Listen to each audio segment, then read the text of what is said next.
You're listening to Rebel Spirituality with me, Sam Goldfinch. Here's the truth. Wisdom doesn't follow rules. So each week we're going to explore what it means to wake up your way so you can live a more peaceful, creative and inspired life no matter your circumstances. It's time to blaze your unique path to truth.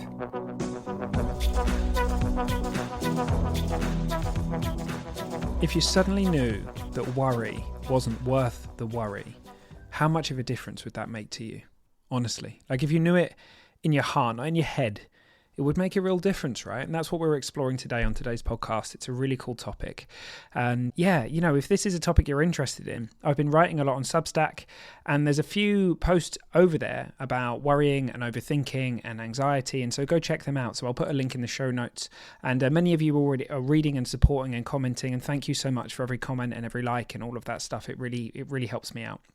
And I love knowing that you're along with me for the ride. So yeah, go check out Substack. And yeah, that's it. Okay, I'm going to hand you over to me as we explore, is worry worth the worry? Hey, my rebel friends. Okay, so today I want to return to it's a theme that we've spoken about before, but I want to dive into it slightly deeper and perhaps from a few different angles because it's something that comes up a lot. And it's this, is worrying worth the worry? Like, does worry actually get us anywhere? Because it seems to me that if it's somewhere in the system, if we've been conditioned into believing, or if we believe that something is important, it tends to show up more. And so if somewhere this might be completely unknown to us, it's totally innocent, right? We often hear this thing about how we're doing this to ourselves and how we're creating this. But if we've been conditioned into believing through observation of others or through culture or society or whatever it might be, that worry or anxiety, for example, is buying us something or purchasing us something, like there's a point to it, it makes circumstances less likely to happen, or it prepares us for a circumstance more. If that's in there in the system somewhere, even if it's invisible, like we might not consciously know that it's there, it would make sense that the system would go through the motions. And then if we suddenly came to realize, oh, actually, maybe it's not serving me to do that. Maybe there isn't so much value in worrying. Maybe worry isn't worth the worry, right? If that's true, we may have an insight around that, and it might shift something in the system without any effort. We just find ourselves ruminating less, worrying less. That's been my experience. It hasn't been the kind of conscious effort of me trying to tell myself, stop worrying, don't be anxious, all this kind of stuff that I was up to for years that made the difference. It was insights into the nature of experience and the ultimate, as I now talk about it, like the futility of worry. And until we see that it's not of value, until that becomes something that we know at an embodied level, it will show up, and that's okay. It's not crazy. It's just the system doing what makes sense at its current level of understanding, and the body-mind doing what makes sense. And so I think this is a really cool discussion, because for lots of us, we have internalized the idea that, I know I've spoken to many women and mothers in particular for whom, when their kids have left home, they have found themselves worrying about their kids a lot. And this won't be true for everybody, but many women who have come to realize, and fathers too, holy moly, my worrying is kind of like a way of caring or a way of loving. And I feel like if I'm not worrying about my kids, then am I not doing it wrong? Like, am I not supposed to be worrying about my kids? Like, isn't that what mums do, right? And if we have that story, if that's something that's been running in the background, worry would show up, right? I've spoken to a lot of people for whom it's almost like going through a certain amount of worry is like a tick box. It's like, okay, that thing's coming up. I need to worry for a certain amount of time. And then once I've done that, I've cared about it, and like I can kind of put it to rest, and I can move on from that. There are all these different patterns that can play out.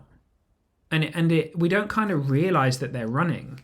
And if it's true that a certain amount of worry or anxiety or whatever is actually helping us out, then it would be crazy for us to get rid of it, right? If it's actually preparing us, then there would be real wisdom in that.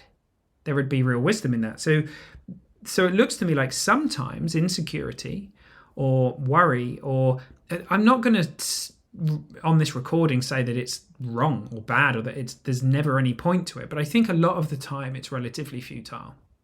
I think a lot of the time it is. And the way I kind of relate to it is, if there are things that are worth thinking about or planning out or working through, well, let's do them, right? So if there's something coming up in the future that we want to be prepared for, and being prepared for that is having a think about what we might say or being prepared or whatever, great. Like if we're going to do a PowerPoint presentation, do the PowerPoint presentation, get the slides ready. But beyond that, I think often we put a huge amount of worry and effort in where it isn't actually helping us. Like leaving room for life, leaving room for you is actually very, very helpful. So this isn't about getting rid of what's actually helpful, but it might be worth just sitting and reflecting on, is it actually helping me out that? We all know how we do when we've got less on our mind, right? If we've spent a week prior to an event like a job interview or whatever it might be, worrying and not sleeping so well, how do we do? So it's kind of like this addictive thing that we get caught in, this cycle that we go around in circles. But if we actually reflect on it, we see what we're like when we get spat out the other side of that. Do we actually perform so well?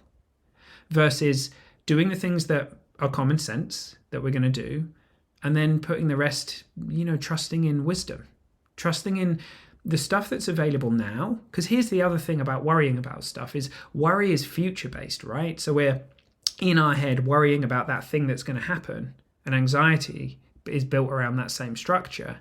And what we write out of those scenarios is what's available to us now in this moment. So right now, which is all you got, by the way, even when you're caught in worry, even when you're caught in those stories of rumination, it's happening now. There is no future but for thought, right? And it's just thought generated. There is no future. Like, look for it right now. Can you find one? Like, without referring to thought, can you find a future? No. It's now. And so everything comes as now. Everything is now. This is all we have. And so the wisdom and intelligence behind life, the simple intuitive nudges that you have, the creativity, the source of fresh new insight is here. It isn't available in that rumination story that we so innocently get caught up in our head.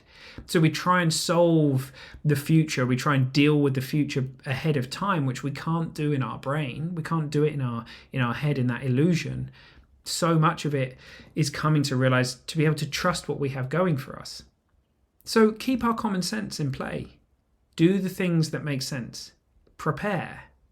But also come to see what we have, which is orders of magnitude more powerful than kind of just going around in circles in our head.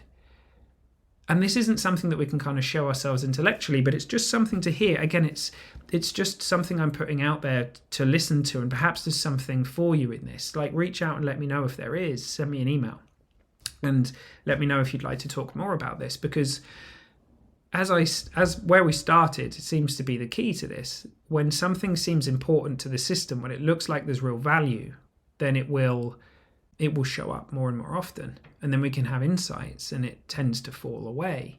Now, I used to think that, and this was so innocent, it wasn't conscious, but it was like worry was, and anxiety was the most important thing in the world to me. And then I got worried about worrying. I got anxious about being anxious. I got scared about being scared. And then I got caught in these loops, and I just seemingly couldn't find a way out. Well, the way out was to see something new, to hear something, and to go, yeah, what if it's not actually getting me where I want to go? What if worry isn't worth the worry in the way that I thought it was? What if there are other options on the table? What if being settled and coming from a space of contentment and that inner knowing and that quiet intuitive nudge, what if that's even more powerful? And we can see that, right? We can see how if we have less on our mind and if we're well slept, we can see how life's challenges look to us. And it's not some super complex thing. It's not some super complex thing. It's just that we got conditioned to believe something along the way, and perhaps it's not, but perhaps it served us at some point, and perhaps it's not serving us anymore.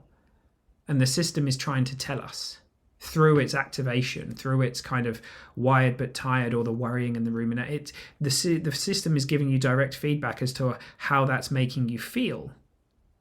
And so then to see beyond that, we get something new and surprising from it. We realize, oh my goodness me, I can live space from a different place. And as I say, this is just about hearing this. And maybe you hear something in this. It's not about efforting to try, now I need to live my life without worry or something like that. No, it's just about being open to something new, being open to hearing something new, being open to those insights, those sights from within which shift what makes sense to your system, like I said. Because now, for me, I can see in my heart that the worry isn't worth the worry. It's not giving me any of the things that I thought it used to give me. And there are times in my life where I plan and prepare, and then I put my faith in life, in me. And that's the same in you. It's not any different. You're not any different. And the more we just realize that there is no future, and now is all we've got, and that's how this movement of life is only ever happening now.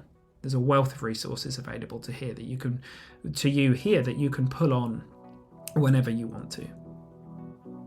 All right, team, I hope you have a beautiful week. Thanks for coming and hanging out with me. If you haven't caught Substack yet, definitely go check out the writing that I'm putting out on there. And huge love to you. I'll catch you soon.